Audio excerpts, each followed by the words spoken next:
You tapping in real quick for this UFC fight night that's fitting to take place on Saturday evening at Rogers Place Arena in Edmonton, Alberta, Canada, where the main event is a showdown between the ranked number 5 and the ranked number 3 flyweights in the world. This video right here, this the final talks, man. This the final answers, the final lap. Call it what you will. We fitting to run through this motherfucker from bottom to top. One more again. You know what I'm talking about? And as far as the lineup is concerned, I am almost positive this will be the lineup that we have taking place on Saturday, the one that I have in front of me today. You understand what I'm saying to you? So let's go ahead and dive into it, man.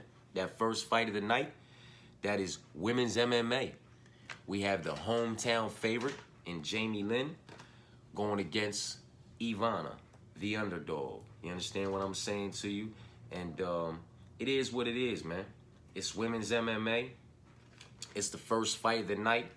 It's question marks on both sides. It's so many reasons for a complete pass for me. You understand what I'm saying to you? Which is exactly what it will be, unless we're talking about haymakers or Hail Marys for the prelims or the main card. You understand what I'm saying to you? Outside of a Hail Mary or a haymaker for the prelims or the whole card, I myself want absolutely nothing to do with this fight. I will still stand firm on my pick with Ivana being a slight dog, and I say that knowing that, you know, Jamie Lynn is the hometown favorite. This is women's MMA. Neither one of these young women have been finished as, you know, as of yet. They both have one loss on their records via decision. You understand what I'm saying to you? And more times than not, this one will be going to a decision. And with Jamie Lynn being the hometown favorite in women's MMA, I can almost already see me being on the wrong side of this pick. You understand what I'm saying to you? Unless Ivana is able to separate herself significantly with the body of work that she is able to produce inside that octagon, unless she is able to find the finish inside the distance, inside that octagon, most likely, you know, she'll be losing via unanimous majority or split decision if it goes to the cards up against the hometown favorite in Jamie Lynn.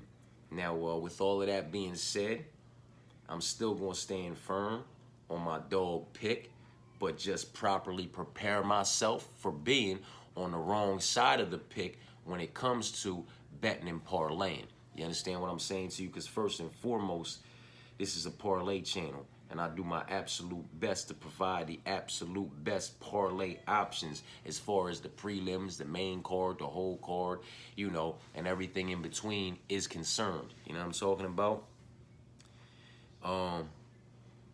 It is what it is, man. Ivana, I believe she's 30 to Jamie Lynn's 34.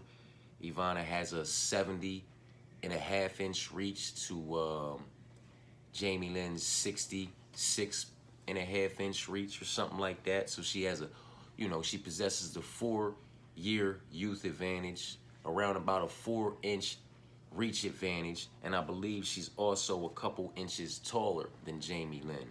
So not only is she 4 years younger with a 4-inch reach advantage, but she also has a couple inches in height, which will all very much so come into play when we're talking about the strikes and keeping Jamie Lynn at bay. And when it comes to the wrestling and grappling and the jiu-jitsu departments, man, you know what I mean?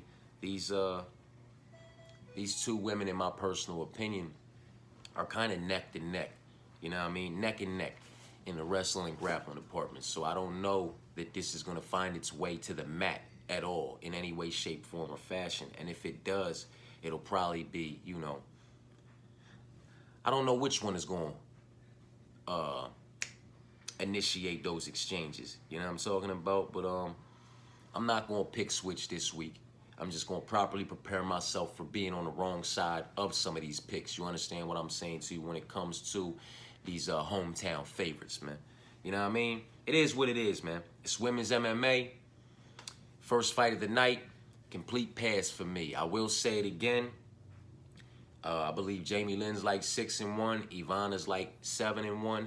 Something like that. Both of them have, you know, a few fights under their belt as far as amateur careers are concerned, amateur runs are concerned. And the names on Jamie Lynn's side are just a bit more respectable in my personal opinion, even all the way back to her amateurs.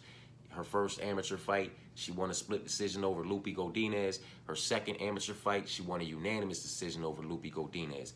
And then her one and only loss in MMA, which was her last fight, comes to Veronica Hardy. You know what I mean? And Veronica Hardy, you know, 2023, 2024, and moving forward is a very evolved and a very solid and well-rounded Veronica Hardy. And while you can make the case for Jamie Lynn in that matchup against Veronica Hardy, because it was competitive, you know what I'm talking about, she did lose, but I do respect that loss more so than the loss on Ivana's side of things. You know what I mean? But it is what it is. It's women's MMA. First fight of the night. Question marks on both sides. Complete pass for me. I am on the side of the dog, but I do understand the side of the hometown favorite, and I can see, you know, her securing this victory more times than not if it goes to the cards, which most likely it will. But like I said again, I'm not pick switching this week. Just properly preparing myself. Moving on, man. You know what I mean? Second fight of the night. We have Chad versus Cody. Chad is the hometown underdog. You know what I'm talking about? Cody's the favorite. Rightfully so, in my personal opinion. Cody's another one who, I believe these two young men, if I'm not mistaken, are the same age. I believe these two young men are both 37. Chad and Cody. I might be mistaken. That might be for one of the other matchups, but I believe both of these young men are the same age. You know what I'm talking about? So there is no youth discrepancy here. There is a slight height discrepancy and a reach one. And that both goes to Cody. And I like Cody to use, you know, that reach advantage very much so to his advantage by keeping Chad at the end of his punches. And I like Cody to actually possibly find a submission inside the distance in this matchup, because Chad may attempt to implement some wrestling and grappling a bit too much when he doesn't like what's going on at the feet, being at that reach disadvantage. And when he attempts to implement that wrestling and grappling due to the fact that he doesn't like what's happening on the feet, I could see Cody snatching up a motherfucking neck, a front choke, a guillotine, pulling guard, catching a motherfucking limb, anything, something, in some way, shape, form, or fashion. I can really see Cody getting him up out of here inside the distance, man. I think he's going to, you know, do the better work from range, from distance, on the feet with the strikes. And when Chad so chooses to engage in the wrestling and grappling, because he very much so does like to implement an all-around body of work when it comes to mixed martial arts inside that cage. He does not rely on just one department. You understand what I'm saying to you? And that is what has gotten him as far as he's been able to come. I don't see it working out too well for him against Cody, though. You know what I'm talking about? Because I like Cody, like I said, to do the better work on the feet. And when Chad decides to close that distance and get into some wrestling and grappling exchanges with this young man, I feel like he's putting himself in some serious danger. And Cody also knows how to very much so use those long limbs to his advantage, you know, in the jiu-jitsu department. When it comes to snatching up a front choke, a guillotine, a limb, pulling guard, you know what I'm talking about, in any way, shape, form, or fashion. Cody, in my personal opinion, is the more dangerous individual, and he also possesses some physical attributes that I very much so like in this matchup. You know what I'm talking about? So Cody's the pick there. We have Saidi, if I'm saying that name right, Saidi versus Garrett. I don't know if I'm saying old boy's name right or wrong. You know what I mean? I might be fucking butchering that joint. My bad. You know what I'm talking about? But y'all know who I'm talking about. The boy Saidi up against Garrett Armfield. And I like Garrett Armfield, man. I still like Garrett Armfield. He's the underdog. And I'm guessing that underdog, that dog tag, is based off the fact that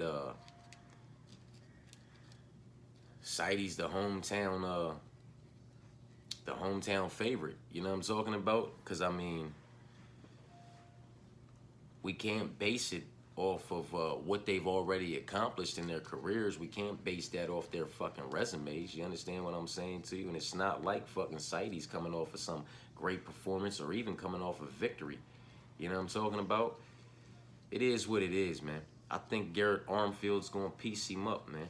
I think he's going to, you know, put that good work on him over the course of 15 minutes and possibly find a finish inside the distance, man. With all due respect to old boy Saidi, man. You know what I mean? I don't know that Saidi can significantly separate himself and his body of work from that of what, you know, Garrett's going to be able to produce.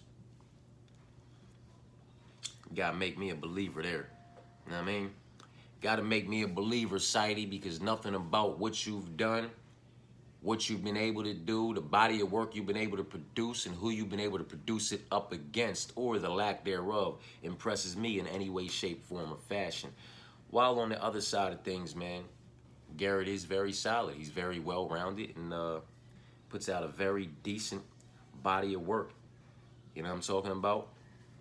His wins and his losses, man, if we're being honest. And, you know, we all just got a little look at the how decent of a win over Brad Katona that was, you know what I mean? Because you could make a case that Brad, in his last matchup, showed up, showed out, and showed off enough to secure that victory.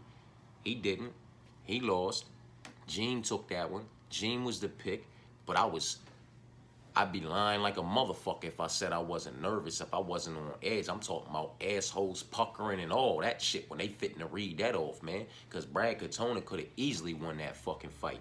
You know what I'm talking about? So that's proven to be a pretty decent win. And just his resume in general is a bit more respectable as far as I'm concerned than that of what Saidi has going on as of yet. You know what I'm talking about? So it is what it is. You know what I mean? And Garrett Armfield is the pick. You know what I'm talking about? Alexander Romanov versus Rodrigo Nascimento. You know what I'm talking about? And you can go ahead and keep me right on Alexander Romanov, man. You know what I'm talking about? And I get it. I'm not high on the guy at all in any way, shape, form, or fashion, if we're being honest. I'm not high on Rodrigo Nascimento either. You know what I mean? Rodrigo Nascimento's greatest two accomplishments, in my personal opinion, as far as mixed martial arts is concerned, for what it's worth, are his 2 wins over Dontel Mays, man. Dontel Mays is solid. Dontel Mays is big. Romanov is big. You know what I'm talking about? So it's not like he doesn't know what it's like to be in there with big motherfuckers, man. A lot of these, I mean, you know, they heavyweights, they big motherfuckers anyway, but some of these motherfuckers are just wider bodied, you know what I'm talking about, more physically imposing than others. And styles make matchups, man. You know what I'm talking about? I think Alexander Romanov is a bad stylistic matchup for Rodrigo Nascimento. I think he's going to put the pressure on him, push him up against the cage, and find his way to getting this fight down to the mat. And I think he's going to smother Rodrigo Nascimento into KO, TKO, inside the distance from top position, from silverback type shit, or via finding the submission, from putting him in a compromisable position, or just 15 minutes, drug the fuck out for a unanimous decision where Alexander Romanov probably locks up and secures a takedown, you know, more than one, probably in the first 2 rounds. And maybe he has Nascimento going into the 3rd round, down 2 rounds to nothing, looking for the finish. Maybe he hurts Alexander a couple times in the 3rd round, but doesn't get the finish. And it's Alexander Romanov, 2 rounds to 1, because he's not going to pull off a 10-8 in the 3rd round, in my personal opinion, against Alexander Romanov, because he's not going to have the energy to do so after being laid on by Alexander Romanov for the first 2 rounds. You understand what I'm saying to you? Because I very much do think that's how it's going to go down. I think he's going to lay on this young man. You know what I mean? I think he's going to lay and pray on him, man, and just wait for him to slip up so he can find that opening. I think he's going to do enough to keep the, you know, ref from standing it up. And it's just going to be one of those kind of performances, man. but you're giving me Romanov against Nascimento at a slight underdog price, man. I'm going to take it. You understand what I'm saying to you? So it is what it is, man. Youssef Zalal versus Jack Shore, man. And I'm still all over Youssef, man. None of my picks have changed. You know what I'm talking about? I will take moments to speak on fights that I know I have a high possibility of being on the wrong side of, and how I'm going to properly prepare myself for being on the wrong side of those picks by being on a, by properly having proper placement on the parlay tickets. But I'm not going to change my picks this week. It is what it is, man. If my, win-to-loss ratio as far as these picks takes a little nudge, you know what I'm talking about, but the parlays in some way, shape, form, or fashion still very much so secure the bag, I'm all right with it. You know what I'm talking about? Zalal to pick, though.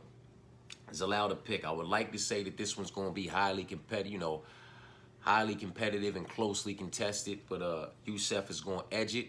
I don't believe that to be the case, though. I think Youssef is going to take this one unanimously, 2 rounds to 1, possibly 3 rounds to none. And, I like Jack. Jack's solid. He's well-rounded, for what it's worth. I'm not overly impressed with him. And Youssef's second run here in the UFC is something that I have been pretty impressed with for somebody who I wasn't high on at all his first go around. You know what I'm talking about? I've kind of, turned the corner and came around to the Youssef side of things. You understand what I'm saying to you? Again, I just was not high on the guy his first go around. So he had some proving grounds to cover his second go around. And so far he's, proven to do so. So I'm going to rock with him until proven otherwise. You know what I'm talking about? Zalal's the pick. Charles versus Victor. Another fight like the Jamie Lynn versus Ivana. You know what I'm talking about? I'm still very much so on the side of Victor. Victor's a slight underdog at a plus money number. Why would I not take him? You know what I'm talking about? Why would I not take him, man? Charles is making a drop down to this weight class. This will be his first weight cut. You know what I'm talking about? I'm sure he's properly preparing himself, to not have such a, for it not to be too overly drastic on him. You know what I mean? But to be determined. You know what I mean? He's cutting down to this weight class for the very first time, to debut in this weight class in the UFC octagon against Victor Henry, who is very solid, very well-rounded. You know what I'm talking about? Very technical. I mean, he's good absolutely anywhere this fight can take place when he so chooses to be. You know what I'm talking about? Victor is very inconsistent. Very, very inconsistent. I mean, just go look. Go look. What he came into the UFC as a dog against Raoni Barcelos and fucking snapped. Almost 200, like 180-something significant strikes. I mean, he snapped. Then he came in as a significant favorite and fumbled the bag and couldn't even put up 50 strikes. I think like 48 or 49, total and significant. You know what I'm talking about? Then he comes in and, does the 1-2 again. Then he fumbles the bag again. Then he no contest type shit. And then he comes in and he's very inconsistent, man. He's very inconsistent, you know what I'm talking about? And that's the only thing that bothers me with the pick. If he was consistent as fuck and he just showed up to show out and show off every fucking time, it would be a no-brainer. What? Especially on a motherfucking plus money number, because it would be Victor all day, every day. Even on Sunday when I'm cashing the tickets, there would be no way that Charles could beat him, man. Huh? If he just showed up all the way on game, I don't think there's a way Charles can beat him, man. I think he's too good. I think the volume, the strikes, the accuracy, the technical, he's a bit more of a technical practitioner, where Charles is a bit more awkward. You understand what I'm saying to you? I don't see a night where if Charles shows up on his best and Victor shows up on his best, I don't see Charles winning. You know what I'm talking about? But Victor does not always show up on his best. He's very inconsistent. So for that reason, you know what I'm talking about, I am properly prepared for this fight And for this leg on parlays, you understand what I'm saying to you? I have gone, you know what I mean? I had to swap out option. I was about to say I have gone both ways, but some motherfuckers might take that the wrong way, huh? The swap out option has been applied. You know what I'm talking about? So as long as everything else does what it's supposed to do, my door should be secured on this fight, man. I just like Victor. He's solid and he's well-rounded. And while Charles is, puts on some great fights, I've said it many times before, just because you put on great fights does not necessarily make you a great fighter. And go look at his resume. Go look at his resume, his wins and losses, and what the roller coaster of a run has been like for him in the UFC as of yet. You know what I'm talking about? It is what it is, man. You know what I mean? He's somebody who goes out there and is not necessarily afraid to take risks. You understand what I'm saying to you? Doesn't always put on the cleanest and crispest performances, but he puts on a performance, man. You know what I mean? He's exciting to watch. You know what I mean? And I'm always excited when I know he's going to be on the card. The same can be said about Derek Lewis and Tai Tuivasa and quite a few other motherfuckers that put on great fights but are not necessarily great fighters. You understand what I'm saying to you? Victor is a very solid, very well-rounded, very technical practitioner inside that octagon and can just about get anybody out of there via unanimous decision, split decision, or finding the finish inside the distance if it presents itself, man, when he's on his game. You know what I'm talking about?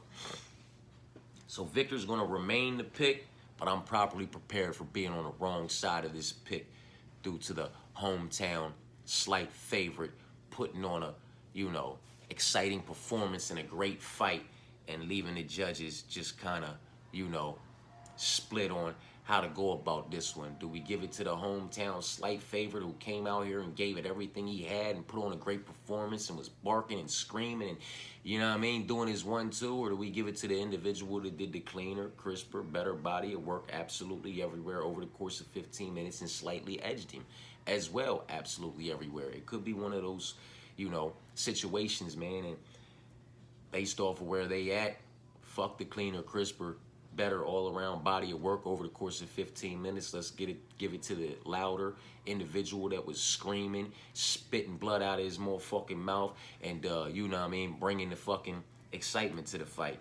You never know how they're going to judge that shit, man. So I properly prepared myself for being on the wrong side of this one, man. Lipski versus Jasmine. I think Jasmine gets this one done, man. I think Jasmine is, we're going to see another top performance from her, man. You know what I mean? Like, I believe the best. We have not seen the best from Jasmine. The best from Jasmine is still yet to be seen. We have seen the best from Lipski. You understand what I'm saying to you? And she very much so is just a staple in this women's mixed martial arts over here in the UFC. It would take a hell of a downslide for her to be shown to the door and exited out of the UFC, in my personal opinion. So, you know what I mean? She's somebody who's been around. She's somebody who's going to continue to be around. She's solid. She's well-rounded. She's proven she can be dangerous, but she's also vulnerable in certain exchanges, and she's proven that. And that is where Jasmine will excel. She will lock up and secure these takedowns, while Ariana Lipski does like to play off of her back a little bit. Jasmine will use that to her advantage and put in good work from the top. Searching for the submission, searching for the finish. I honestly believe she might find it in this matchup, but if she doesn't, it'll be Jasmine by unanimous decision. You know what I'm talking about? And Zahabi versus Pedro, man. Pedro's another staple, you know what I mean? Another individual who's been around, and he's probably going to be around for a little bit longer, you know what I mean? Might see another good 2-3 years out of Pedro. You know what I'm talking about? Another 3, 4, 5 fights out of Pedro. You know what I'm saying? He's just one of those individuals. His body's not shot, you know what I mean? Physically, mentally, health-wise, he's solid, you know what I mean? And he's a solid individual. You know what I'm talking about? He's well-rounded, and he's been up against just about everybody there is to be up against. You know what I'm talking about? I just like Zahabi, man. I like Zahabi to edge this one out everywhere. You know what I'm talking about? It might be a split, might be a majority, might be a unanimous. You know what I mean? I'm feeling the unanimous. I'm feeling the 2 rounds to 1 for Zahabi. Pedro's probably going to scrape a round out or keep it highly competitive enough through one of those rounds for us to be talking about how he scraped that round out. But I do believe Zahabi's going to get it done. Fight's not going to finish. It's going the distance. We're going to see 15 minutes, and it's going to be a hell of a fight, and we'll probably get performance of the night for Zahabi at the end of the night. You know what I'm talking about? Due to the fact that it's not going to finish, it's going to go 15 minutes, and over the course of 15 minutes, he's going to produce a better all-around body of work to edge Pedro out everywhere. Hence, performance of the night at the end of the night. For the hometown slight favorite now, who was the hometown slight dog. You know what I mean? That's the prelim card, y'all, man. Nothing's changed, man. Nothing's changed. I'm stuck on all the same individuals that I was stuck on, but as I said, I'm properly prepared to be on the wrong side of a couple of these down here on the prelims, man. So Jamie Lynn and Ivana, first fight of the night, women's MMA, question marks on both sides. All reasons for a complete pass, but for the sake of a pick, I am still on the side of Ivana, but I have properly prepared myself on parlays to be on the side of Jamie Lynn. You know what I'm talking about? Chad versus Cody. I'm all over Cody on this one, man. I think Cody gets this one done, and I think he gets it done inside the distance and gets himself a $50,000 post-fight bonus for submission of the night, man. Depending on how the rest of the card goes, you know what I mean? I think Cody can lock this one up for submission of the night, or at the very least, unanimous decision. But I honestly don't see this one going the distance. I think Cody gets him out of there inside the distance. You know what I mean? Saidi versus Garrett. Give me Garrett via unanimous decision, man. Alexander versus Rodrigo. It's Alexander versus, it's Alexander via KO, TKO, submission, or decision, whether it's split majority or unanimous. You understand what I'm saying to you? But it's Romanov. I don't think Nascimento can finish this man. I don't think Nascimento could get this young man down and implement any kind of game on him other than up on the feet with the strikes. And if Romanov doesn't like that, he's going to put this fight where he wants to put it. Know what I mean? Youssef versus Jack is Youssef.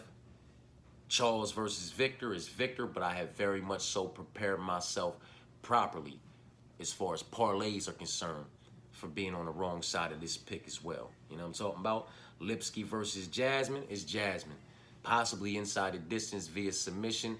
Maybe KO, TKO from top position after she puts Lipsky into a compromisable position but is unable to find a finish. A little bit of transitioning happens and she starts pounding down on her. You know what I'm talking about? Maybe it goes down like that. Maybe it's a unanimous decision. But Jasmine's the pick, and Zahabi versus Pedro, it is what it is, man. Zahabi versus via unanimous decision, 50K post-fight bonus for performance of the night. That's the prelims. No pick switches this week, but very much so just properly preparing myself on parlays to be on the wrong side of certain picks. You understand what I'm saying to you? Fuck with me, man. Main card. We have Mike, the hometown favorite, versus Trevin Giles. Mike, Malott might get mollywopped. Malott might get mollywopped, man. Fuck out of here, man. I'm still on the side of Trevin Giles, but I have properly prepared myself as can be seen when I was, you know, treed up and edibled up out of my mind last night in the parlay video / chopping it up about these fights video. You know what I mean? I've properly prepared myself, you know, parlay-wise for being on the wrong side of this one. You know what I'm talking about? But Trevin Giles is still very much so the pick, man. Come on, man. Wins, losses, the resume is by far more respectable. He's been in there with the champ. I know he lost, but he's been in there with DDP. He's been, I mean, the list of individuals he's been in there with is far more respectable than the list of individuals that Mike Malott's been in there with. You understand what I'm saying to you? And when we talk about who they lost with, man, I'm not going to get off this. I'm not going to get off this. The only 2 individuals that Mike Malott has ever lost to are 2 individuals that, you know, were UFC names, man. Like he came in at 170 to Neil Magny. Couldn't get Neil Magny up out of there. I had Neil Magny at plus 310, and Neil Magny got him the fuck up out of there. You know what I'm talking about? And cashed at plus 310, man.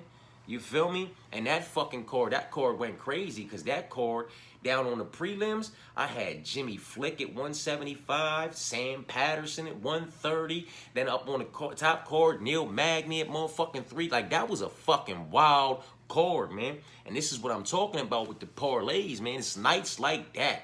Nights like that, nights like the night when Vanessa Demopoulos was plus 300, with Carnelosi at 180 and Elliot Tanghai Lee at plus 30, wrapped up together in all of my parlays. I mean, just stacks on stacks on stacks off of fifth pocket money. You know what I'm talking about? And then the same with Neil Magny, Jimmy Flick, Sam Patterson at 175, 130, wrapped with a 3. I mean, like, when you have nights like that, mixed in with all the other little nights where you're able to smack on, you know what I mean, smaller tickets. But when you have significant smacks like that, how can you ever be mad about the weeks where you take losses and you lose a little unit or 2, possibly 3 here? You know what I mean? When you won 50 and 60 and 70, you know what I mean, off of 50, 60 and 70 fucking dollars on weeks like that. You know what I mean? Like, you can't be mad, man. You can't be mad. But my bad. Back to Mike Malott and his 2 losses, man. He lost to Neil Magny at 170. Couldn't get him up out of there, so Neil got him the fuck up out of there. Experience is a motherfucker sometimes. You know what I'm talking about? And then his loss prior to the UFC was at 100. It was in the featherweight division, man, against Hakeem Dawodu, another individual who was in the UFC. That's what I mean by his 2 losses come to 2 individuals, you know, who were over here in the UFC. You know what I mean, doing a little 1-2 for what it's worth. You know what I'm talking about? But one was at featherweight. One, he went in there at 147 pounds, missed weight, weighed in at 147 and some change to fight Hakeem Dawodu at 145 pounds, and he lost that one. You know what I'm talking about? Then he went on to do what he went on to do. Came on into the UFC, and yeah, I know, Lanez, I don't even know how you say old boy's name, but missed me with, you know what I mean? Missed me with them dumbass wins. Neil was the test. He didn't pass that. But a lot can be said about that if you look into that. Let's just look into that real quick. Mike Malott came out here for 2 rounds and some change, putting that work in, trying to get that dub, trying to get that finish on Neil Magny. Was unable to do so, and Neil got the finish on him. How fast did Michael Morales get? Now, listen, I fucked with Neil Magny on the money line. That was a dog play against Michael Morales because regardless of who Michael Morales is, Neil Magny was still going to be his highest, biggest step up as far as levels of opposition are concerned. You understand what I'm saying to you? So he had to make me a believer, which he very much so did, very fucking quick. Mike Malott struggled to really, you know, he couldn't find the finish. He couldn't get Neil up out of there. You know what I'm talking about? And he put in some good work trying to do so. Neil took all that. I only say that to say this, man. How dangerous really is Mike Malott? How dangerous really is he at this level against this level of opposition? How dangerous is he, man? You know what I mean? Miss me with the coaching and miss me with what goes on in the motherfucking, in the training. How dangerous is he in a real fight at this level? You know what I mean? Because Mike got Neil the fuck up out of there. And it's not like Mike, you know, Mike hasn't necessarily just been going in there and getting motherfuckers up out of there with the quickness. You know what I mean? Mike is very solid, got a very, you know, sharp IQ. He's smart. He picks his motherfucking shots, and he doesn't chase after the finish, man. But boy, it didn't take him much to get Neil up out of there. It took Mike everything he had, and he still couldn't get Neil up out of there, and Neil got him up out of there.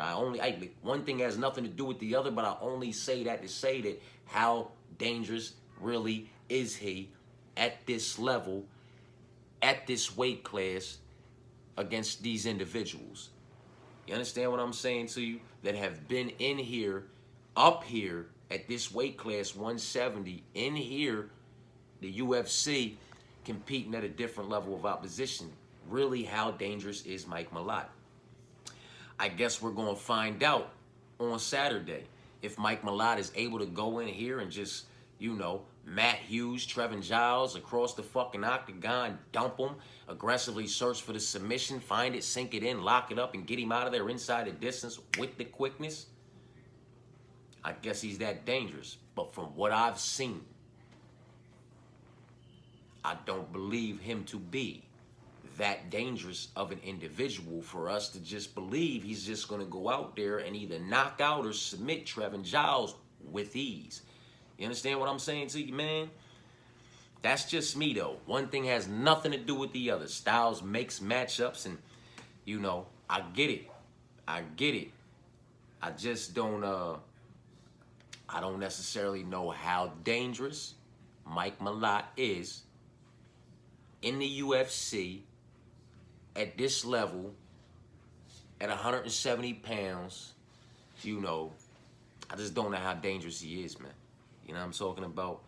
Because losing to Hakeem Dawodu after missing weight way down at featherweight, and then going on the lackluster run that you went on between that fight and fighting Neil Magny at 170. You understand what I'm saying to you? Now, I know some other fights were at 170. I'm not saying that. I'm just saying the lackluster run that you went on your way to Neil Magny.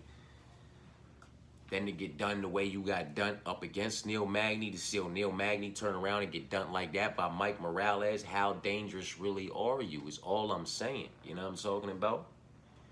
How dangerous is that submission game? How dangerous are your hands? How much pop do you really possess in your shots? How dangerous are you, Mike Malott? You know what I'm talking about? We're going to find out on Saturday, man. I have properly prepared myself as far as parlays are concerned, you know, to be on the wrong side of just about every fight on this main card. Let's talk about it, though. The hometown favorite in Mike, I properly prepared myself. I just told you why I'm on Trevin, though. You know what I mean? And I'm not getting off of them. I'm not getting off of any of my picks, although I see, you know, I see the shit. You know what I mean? Mark versus Dustin. It is what it is, man.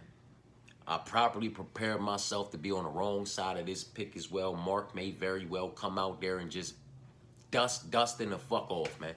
You know what I mean? He might just come out there and catch him and piece him up and just keep piecing him up and keep catching him until he gets him the fuck up out of there. And that's just that with that. So I properly prepared myself for that as far as parlays are concerned, man. I'm still going to stand on the Dustin pick. I'm not going to go against the grain and turn my back on any of these individuals that, you know, I put myself with at the beginning of this shit. You know what I'm talking about? I'm going to rock out with them. I'm going to see where the dice fall, but properly prepare myself to be on the other side of that call. You know what I mean? In my personal opinion, there's a clear path to victory for both of these individuals. You know what I'm talking about? I just stated Mark's keeping this fight upright and just beating the fucking brakes off of Dustin. Piecing him up, getting in, working your way in on them combinations so that you can sit down on them bigger shots and just fucking him up until he's no longer there. Dustin, not entertaining any of that shit. Just going under the first little 1-2 that Mark strings together, just shooting a power double right under that motherfucker. Or at least just getting up under that motherfucker and getting yourself entangled with him and get him up against that cage and start stomping on those fucking feet and throwing them fucking knees and, you know, looking for the sweep, trying to catch him slipping. You know what I'm talking about? He gets him down to the ground, then aggressively search for that submission. Get your position. Make sure you got position, control position, put a little bit of motherfucking work on them so that you can hold position and nobody stands you up. Once you're comfortable, start transitioning to where you want to be to possibly put him in a compromisable position and find that submission. Or get him to turn his back, flatten him out, and start pounding down on him. You know what I'm talking about? While he's on his belly, you just arch your back up Matt Hughes to Royce Gracie status. You know what I'm talking about? Which was horrible to see. They should have never allowed Royce Gracie to fight Matt Hughes, man. You know what I'm talking about? And that was horrible to see. Gracie just get flattened out like that. Face on the fucking mat. You know what I'm talking about? Body stretched out. Matt Hughes back arched up and just whoom, whoom, whoom. You know what I'm talking about? But Dustin can do that here. Like, Dustin has his clear path. He just has to get this one down to the mat. Mark has his clear path. He just has to keep it upright. You know what I'm talking about? So it is what it is. Dustin's still the pick. I'm not going to turn my back on the kid. He has a clear path to victory. It's just about can he get in there and get on that path and find his flow. You know what I'm talking about? Properly prepared for being on the other side, though. Caio versus Ribeiro. I'm still rocking with Caio. You know what I'm talking about? I'm still rocking with Caio and Janata, but I'm properly prepared to be on the wrong side of both of them with Ribeiro and Lewis. You understand what I'm saying to you? Let's talk about Caio and Ribeiro first, man. I mean, you know, what is he? 1-2 in the UFC? Ribeiro, the same, just nothing great about either one of these individuals or their resumes or their runs or lack thereof since entering the UFC. But Ribeiro would just be following the trend of individuals who, you know, did fairly decent on the Dana White Contender Series, but have been absolutely shit since then, making a turnaround. Much like Austin Lane did on Robelas de Spain the other week. You know what I'm talking about? I believe he won his Contender Series fight too, if I'm not mistaken. And then came into the UFC and just boop out, bip, just lose, lose, lose. You know what I'm talking about? And then he comes in here and does what he does to Robelas de Spain. Robelas de Spain is out. Austin Lane is still in. As of right now, we're going to give him another shot. Maybe this young boy's turned it around, and he's going to come in here and implement that all-around body of mixed martial arts and not just play with these motherfuckers on the feet too much. You know what I'm talking about? Who knows, man? Maybe Ribeiro comes in here, gets Caio down to the ground, and finds a submission. Maybe Ribeiro comes in here and gets Caio down to the ground and rinses and repeats like Austin did to Robelas and like Salsa Boy did to Robelas and like quite a few other individuals have done as of recently that were on shit runs. You understand what I'm saying to you? Shit, all the way back to, what was the boy's name that got Jekka the fuck up out of here? You know what I'm talking about? Weston Wilson at plus 375 or whatever he was. Shit. But then let me just go ahead and get Weston Wilson out of here real fucking quick. You know what I'm talking about? I would not be surprised if Ribeiro comes in here and does that shit. You know what I mean? It is what it is. Man, that was a crazy night too. I had Weston Wilson with Brady Heinstein, fucking was Garrett on that court? Who the fuck was on that court, man? Were they fighting each other on that court? I gotta pull them parlays out, man, because they fucking smacked too. You know what I'm talking about? Had 6 leggers. I put $6 on it. Hit for like $1,900 because of the plus money numbers that was in them. You know what I'm talking about? But yeah, I would not be surprised if Ribeiro came in here and continued that trend. You know what I'm talking about? And got Caio, because it's not like there's anything highly impressive or anything impressive at all about Caio or anything that jumps off the resume, off the page, or anything about his body of work. You understand what I'm saying to you? It was heavyweight MMA, question marks on both sides. I very much so just chose to choose my side. This is one of the fights that I want to switch sides on. Like, I want to switch sides on 1, 2, 3, 4 fights. There's 4 fights I want to switch sides on. I want to switch from 2 favorites to 2 dogs and 2 dogs to 2 favorites. So my dog to favorite ratio would still stay the same. You know what I mean? This is one, but I'm not going to go through it. I'm not going to go through it. We're not going to have the conversations. I'm just going to touch on right here why I can see myself on the other side, man. I'm going to stick with my picks. We're going to see how them dice lay, you know what I'm talking about? But the dog may very well bark in this matchup, and he might get it done inside the distance via KO, TKO, or via submission. Maybe he grinds it out to a 15-minute decision, just like, you know, Salsa Boy and, you know what I mean, them was doing to old Robelas. You know what I'm talking about?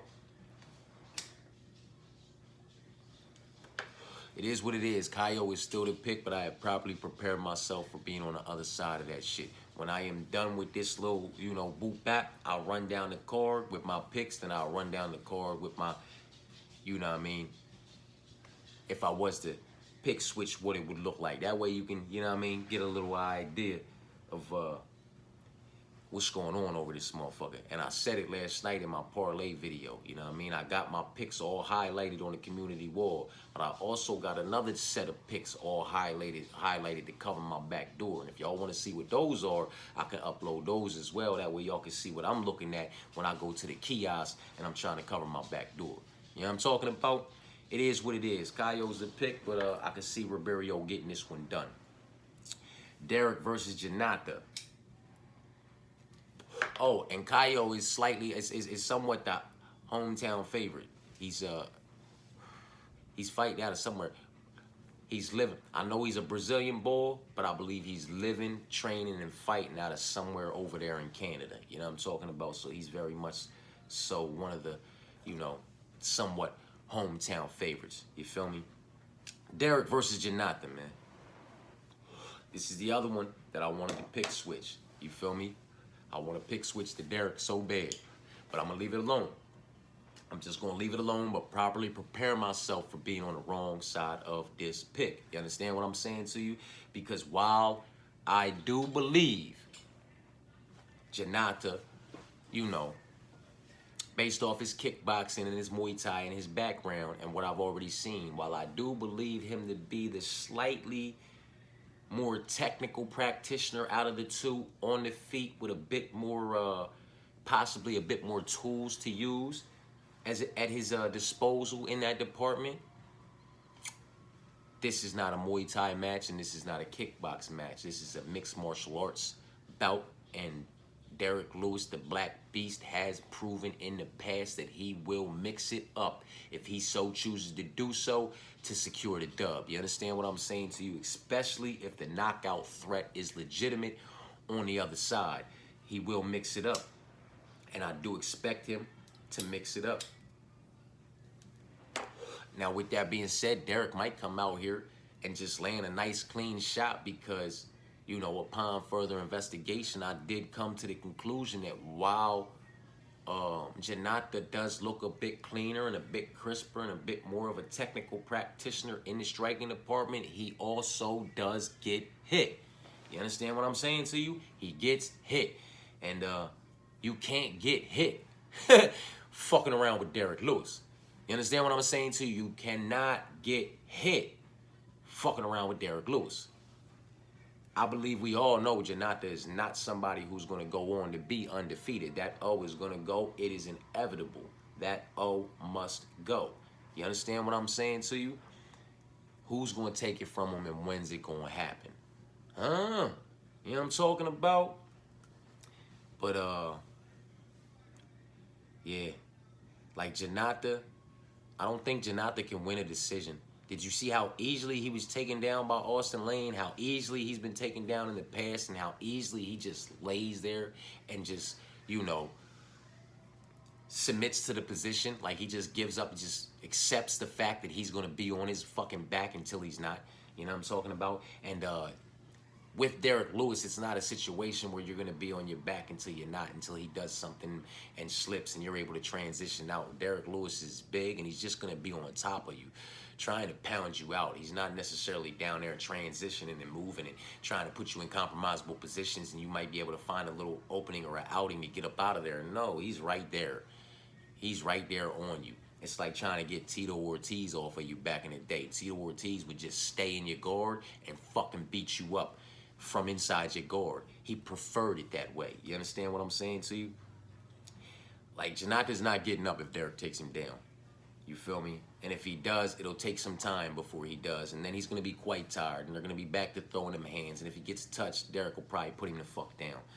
So, upon further investigation, I came to the conclusion that Derek Lewis is very much probably so going to be the one to win this one and cash it, whatever dog tag is next to his name. So anybody who caught a dog tag next to Derek, salute to you. I got him in some shit now. You know what I'm talking about? My dog tag might not be as big as yours was if you caught him earlier, but I very much so do have a, you know, plenty of plays with the Black Beast on them now and moving forward. You understand what I'm saying to you? Because we cannot deny, and it's crazy to say it, right? It's crazy to say that about, it's crazy to say this with all due respect to the Black Beast. It's wild to say this, but the Black Beast is the better all-around mixed martial art. He's the more well-rounded mixed martial artist, man. You understand what I'm saying to you? And he can take this fight wherever the fuck he wants to take it, man. And it's almost undeniably a victory for Derek, in my personal opinion, man. He's gonna mix it up, man. If he doesn't knock him out, when he takes him down, if boy finds his way back up to the feet, man, the threat of the take, it's gonna have him off balance, and Derek's gonna get him out of there. Probably run that knockout count up, man. But I'm gonna stand on my pick. I'm just gonna let y'all know what my second set of picks is, so you can see what my second set, my backup is when I go to this window. You know what I'm talking about when it comes to betting and parlaying. Moving on. This is the last pick switch I wanted to do, but I'm not gonna do it. I'm gonna rock with Rose. I'm gonna rock with Rose and probably be, you know, tossing the tickets out that had Rose attached to him at the end of the night. Based off the fact that it's a 3-round fight. You know what I mean? If it was, I said it, you know, when I did the video last night and touched on it, so I am being redundant, but it is what it is. It's a 3-round fight, man. And I think Aaron's gonna have a lot of success in the first 2 rounds, man. Possibly the first 2.5 rounds, but definitely the first 2 rounds, leaving Rose Namajunas down 2 rounds to nothing, going into the 3rd round, looking for and needing a finish that is not going to present itself, in my personal opinion. Now, if it was 5 rounds, that would be when, you know, Aaron would stop being able to, you know, lock up and secure the takedowns. It would play out more on the feet for the later rounds and the remainder of the 3rd round. You understand what I'm saying to you? And that's where Rose would then prevail. That's where she would excel at. That's where she would be able to separate her body of work from that of the body of work that Erin Blanchfield was able to produce in the first 2.5 minutes. You know what I'm talking about? She'll be able to produce a slightly better one over the last 2.5 minutes and those last 2.5 rounds. The first 2.5 rounds, the body of work that Aaron's able to produce. The last 2.5 rounds, the body of work that Rose would be able to produce would not significantly outweigh it, but it would outweigh it, and it would be the lasting memories in the judges and everybody else's mind, because it's the last 2.5 rounds, not the first 2.5 rounds. You understand what I'm saying to you? So for those reasons, I could see Rose losing, man. I could see Aaron securing his bag via unanimous decision, 2 rounds to 1. I'd hate to see anybody score 3 rounds to none, 30-27 for Aaron, but I could see it happening based off the fact that what if that action doesn't slow down in the 3rd? What if she bites down on her mouthpiece and just grits through it and still able to secure takedowns and drag Rose out for the 3rd round as well and secures this thing 3 rounds to none, 30-27 for a fucking performance of the night, unanimous decision, 50K type fight, post-fight bonus for Erin Blanchfield, man. Fuck! You know what I'm talking about? Needed this one to be 5 rounds, man. Needed them to make this one 5 rounds like they made it they made the other little co-main or whatever it was 5 rounds. You know what I'm talking about, for them other individuals. That's what they needed to do with this one. For me to be more confident in Rose. At 3 rounds, I'm not, man, because unless she catches and clips and disconnects Erin Blanchfield from her consciousness in the first, you know what I'm talking about, 5 or so minutes, I think she's just going to get out-volumed and drugged down more than once in them first couple rounds. You know what I'm talking about? So it is what it is. Rose is still the pick, but I'm properly preparing myself for being on the wrong side of that shit. You know what I'm talking about? And then we have Moreno versus Albazi in the main event, man. I'm still very much so on Moreno. He has, you know, you got to make me a believer, Albazi. It's like Kyler Phillips fighting motherfucking, and not even like Kyler Felton Rob, because, you know, Brandon's been a bit more in this division than what Rob's been in, you know, in his division. You know what I'm saying? People were probably a little bit more down on Rob than they would be on Brandon. Brandon's still the favorite in this matchup, man, and rightfully so. But I just don't think, I don't know that Almir is ready, man. I don't know that he ready for Brandon Moreno, man, who's that's championship caliber, man. You know what I'm talking about? You got to make me a believer, man. Young boy has to make me a believer. swap out option, I guess, is absolutely necessary in this matchup. It'll be applied for what it's worth, but Moreno's the pick, man. Moreno's the pick to do the better work absolutely everywhere and possibly hurt this kid. You know what I mean? And they're both 30. Matter of fact, Albazi just turned 31. Moreno's 30. So it's not there's no age discrepancy. The only discrepancies here are the level of opposition that these two young men have been competing against. You understand what I'm saying to you? So they are both very much so in their prime. And that's crazy to think about Brandon Moreno for as long as we've been watching him rock out. You know what I mean? Not no crazy amount of time, but it seems like he's been around for quite some time now. You know what I mean? And he's just now 30 years old and entering his prime time years. You understand what I'm saying to you?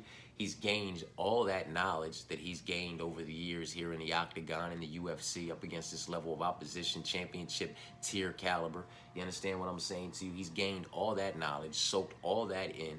That IQ is so sharp. He knows what to do and what needs to be done inside that octagon to put himself on the right side of a motherfucking decision, to put himself on the right side of, you know what I mean, securing a round.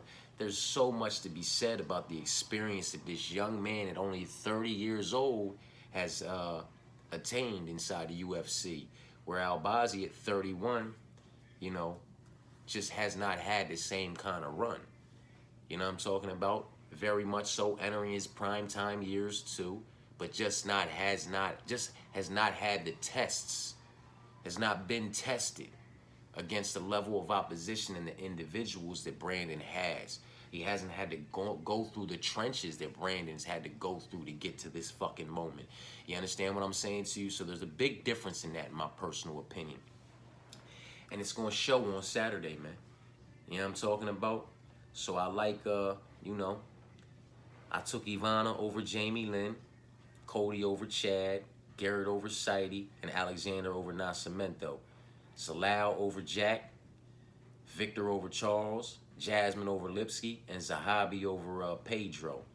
Trevin over Mike, Dustin over Mark, Kyle over Ribeiro, Janato over Derek, Rose over Aaron, and Moreno over Albazi. Now, not to fuck your heads up, right? But my other shit looked like Moreno over Albazi, Aaron over Rose, Derek over Janata, Ribeiro over Kayo, Mark over Dustin, Mike over Trevin, Jasmine over Jasmine over Lipsky, Zahabi over Pedro, Charles over Victor, Alexander over Nascimento, Garrett over Saidi, Cody over Chad, Jamie Lynn over Ivana, and Zalal over Jack. You know what I'm talking about? That's my little secure my back door picks when I go to the motherfucking kiosk in the window and when I open up the app and I'm putting my little, you know, parlays together moving forward. You know what I'm talking about? I will have quite a few put together that had that second set of picks in there. You know what I'm talking about? But those are my backups. Those are my secure my back doors. I had them joints every motherfucking week. You feel what I'm saying to you? I just feel like this week I have quite a few more than usual. So I figured I'd privy y'all to all of that as well. You know what I'm talking about? So y'all can see all the way where I'm at. You know what I mean? Because that's it right there. Those are my picks. Those are my secure my back door picks. You know what I mean? And I did the parlay video last night. I spoke in the parlay video on 6 legs. That was just around 10 times your money at plus 9 something. That was very much securing my back door picks. You feel me? It was Jamie and Jasmine. Jamie securing my back door, right? Jamie and Jasmine. It was Mark and Mike. Mark and Mike securing my back door. You know what I'm talking about? And then where we at? Zalal and Zahabi. You know what I mean? Zalal and Zahabi was already my picks. You feel me? Jasmine was already my pick. But then Mike, Mark, and Jamie Lynn is me securing my back door. And those 6 legs came at plus 984. And I dropped 60 on them. You know what I'm talking about? So it is what it is, man. I also tossed Cody on that as a 7th leg at plus 1500. you know what I mean? And toss 35 on that. You feel what I'm saying to you? So I have plays in already, and I have more, you know what I mean? I talked about them in the parlay video last night. But my main 6 and my main 7, when it came to securing my back doors, I had 3 of my main picks and 3 of my secure my back door picks. And then 4 of my main picks and 3 of my secure my back door picks. You know what I'm talking about? Mike and Mark securing my back doors. Zalal and Zahabi, that's me. Jamie securing my back door, and Jasmine, that's me. Then Cody, that's me. You know what I'm talking about? So 3 of those picks out of the 6 and 3 out of the 7 are me securing my back door. You know what I mean? As far as my picks are concerned. But that's very much so a necessity when we talking about betting and parlaying. You know what I'm talking about? I'm just going to do my absolute best moving forward to, you know, provide y'all with absolutely every, you know, avenue and option that I myself, you know, operate off of when it comes to attempting to secure a bag in some way, shape, form, or fashion, even if it means being on, you know, the wrong side of some of my picks. You feel me? Because, again, first and foremost, it's a parlay channel, man. And I'm going to do my absolute best to provide the absolute best parlay options to make sure that we can all secure a bag in some way, shape, form, or fashion at the end of the night. You know what I mean? So, again, I took, you know, Ivana over Jamie, Cody over Chad, Garrett over Saidi, Romanov over Nascimento, and Zalal over Jack, Victor over Charles, Jasmine over Ariana, and Zahabi over Pedro, Trevin over Mike, Dustin over Mark, Caio over Ribeiro, Janata over Derek, Rose over Aaron, and Brandon over Albazi. And my secure, your backdoor picks, I took Moreno over Albazi, Aaron over Rose, Derek over Janata, and Ribeiro over Caio, Mark over Dustin, Mike over Trevin, Zahabi over Pedro, Jasmine over Lipsky, Charles over Victor, Romanov over Nascimento, Garrett over Saidi, Cody over Chad, Jamie Lynn over Ivana, and Zalal over Jack. So that's that with that, Jack. You know what I'm talking about? That's my picks, and that's my secure my back door picks. You know what I'm talking about? Y'all already know the parlays I've been on, and I told y'all about some of my secure my back door parlays. You feel what I'm saying to you? Because I'm trying to do my absolute best to make sure that not only myself, but anybody on the other side of this motherfucking screen is able to secure a bag in some way, shape, form, or fashion, man. I will be tapped in yet again for the fights. It ain't the most exciting fight night card, but hopefully it makes for some exciting fights. You know what I mean? Hopefully these motherfuckers come out there to show up and show out and show off. Hopefully everybody makes weight and we get a hell of a, you know, a hell of a lot of good fights, man. And a hell of a lot of good action mixed all up in it, man. It's 14 fights, 8 on the prelims, 6 on the main card. It is what it is, man. You can complete past quite a few of these motherfuckers and still find, you know, a few of these motherfuckers or 2 of these motherfuckers to wrap up, you know, and do your 1-2 with, man. It is what it is. I appreciate y'all for tapping in. That's that with that. I tap back in a little bit later on and give y'all some more of my personal parlays, but it's probably just gonna be a little quick video. You know what I'm talking about? Probably got about a nice little dozen parlays, maybe 15, little 12, 15 parlays as of right now that I toss y'all, man. That it's up. You know, it's very much so up to y'all if y'all run with them or run from them. They my personal parlays, and we gonna see how them dice slay. You know what I'm talking about? Appreciate y'all for tapping in. Peace and blessings.